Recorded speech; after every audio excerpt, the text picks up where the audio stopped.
Hi friends, ಎಲ್ರಿಗೂ ನಮಸ್ಕಾರ. Welcome to Ambika cooking channel. ಇವತ್ತಿನ ರೆಸಿಪಿ ಏನಪ್ಪ ಅಂದರೆ ಸಿಂಪಲ್ಲಾಗಿ ಮೊಸಪ್ಪು ಸಾಂಬಾರು, ಅಣ್ಣೆ ಸೊಪ್ಪಿನ ಮೊಸಪ್ಪು ಸಾಂಬಾರು ಯಾವ ರೀತಿ ಮಾಡೋದು ಅಂತ ತೋರಿಸ್ತಾ ಇದ್ದೀನಿ. ಬನ್ನಿ ನೋಡೋಣ. ಕುಕ್ಕರ್ ತೊಗೊಂಡಿದ್ದೀನಿ. ಕುಕ್ಕರ್ಗೆ ನಾನಿಲ್ಲಿ 1 ಕಪ್ಪಷ್ಟು ತೊಗರಿಬೇಳೆನ ತೊಗೊಂಡು ತೊಳೆದಿಟ್ಕೊಂಡಿದ್ದೀನಿ. ಇವಾಗ ಅಣ್ಣೆ ಸೊಪ್ಪು ಚೆನ್ನಾಗಿ ಕಟ್ ಮಾಡಿ ನೀರಲ್ಲಿ ಹಾಕಿ ತೊಳೆದ್ಬಿಟ್ಟು ಇಟ್ಕೊಂಡಿದ್ದೀನಿ. ತುಂಬ ಎಳೆದು ಚೆನ್ನಾಗಿದೆ. ಈ ಸೊಪ್ಪು ತುಂಬ ಹೆಲ್ತಿಗೆ ಒಳ್ಳೆಯದು.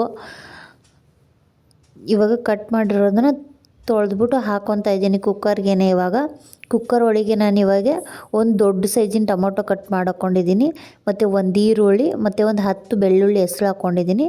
ಅವರೆಕಾಳು ಹಸಿದಿತ್ತು, ಆಪ್ಷನಲ್ ಅದು. ಇದ್ದರೆ ಹಾಕೊಳ್ಳಿ, ಇಲ್ಲ ಅಂದರೆ ಇಲ್ಲ. ಬಟ್ ಸಾಂಬಾರು ಜೊತೆ ಮಧ್ಯದಲ್ಲಿ ಚೆನ್ನಾಗಿರುತ್ತೆ. ಇವಾಗ ಒಂದು 5 ವಿಷಲ್ ಕೂಗಿಸ್ಕೊಂಡಿದ್ದೀನಿ. 5 ವಿಷಲ್ ಆದಮೇಲೆ ಓಪನ್ ಮಾಡಿ ತೋರಿಸ್ತಾ ಇದ್ದೀನಿ ನೋಡಿ. ಇವಾಗ ಚೆನ್ನಾಗಿ ಮಸ್ಕೋಬೇಕು. ಒಂದು 1/2 ಟೇಬಲ್ ಸ್ಪೂನ್ ಅರಿಶಿನ ಹಾಕ್ಕೊತಾ ಇದ್ದೀನಿ, ಮತ್ತು ಹಸಿಮೆಣ್ಸಿಕಾಯಿ ಪೇಸ್ಟ್ ಮಾಡಿ ಹಾಕ್ಕೊತಾ ಇದ್ದೀನಿ. ಹಸಿಮೆಣ್ಸಿಕಾಯಿ ಹಾಕ್ಕೊಳ್ಳೋಕ್ಕಿಂತ ಪೇಸ್ಟ್ ಮಾಡಿ ಹಾಕ್ಕೊಂಡ್ರೆ ಚೆನ್ನಾಗಿರುತ್ತೆ. ಇವಾಗ ಚೆನ್ನಾಗಿ ಈ ಥರ ಮಸ್ಕೋಬೇಕು. ಮಿಕ್ಸಿಲಿ ಹಾಕ್ಕೋಬಾರ್ದು. ಈ ಥರ ಮಸ್ಕೊಂಡ್ರೆ ಟೇಸ್ಟು ಚೆನ್ನಾಗಿರುತ್ತೆ.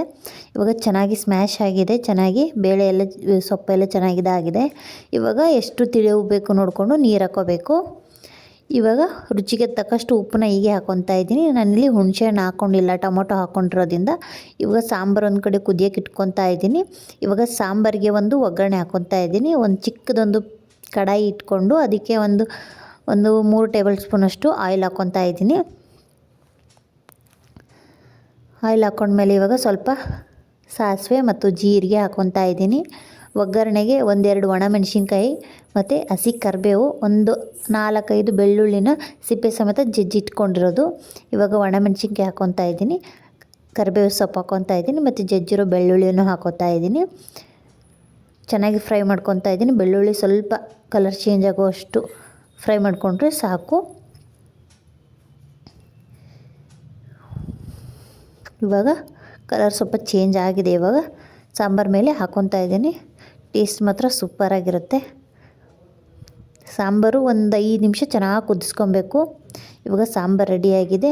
ಸಾಂಬಾರಿಗೆ ನಾನಿಲ್ಲಿ ಬಿಸಿ ರಾಗಿ ಮುದ್ದೆ ಮಾಡ್ಕೊಂಡಿದ್ದೀನಿ ನೋಡಿ. ಊಟ ಮಾತ್ರ ಸೂಪರಾಗಿತ್ತು. ಬಿಸಿ ಸಾಂಬಾರು ಮತ್ತು ಬಿಸಿ ಮುದ್ದೆ, ಅಲಸಂದೆ ಕಾಳು ಹಾಕ್ಬಿಟ್ಟು ನಾನಿಲ್ಲಿ ಅದೇ ಸೊಪ್ಪಿಂದ ಪಲ್ಯ ಮಾಡ್ಕೊಂಡಿದ್ದೆ. ಟೇಸ್ಟು ಕೂಡ ಸೂಪರಾಗಿ ಬಂದಿತ್ತು. ಹೆಲ್ತಿಗೂ ತುಂಬ ಒಳ್ಳೆಯದು. Thank you for watching. Bye bye.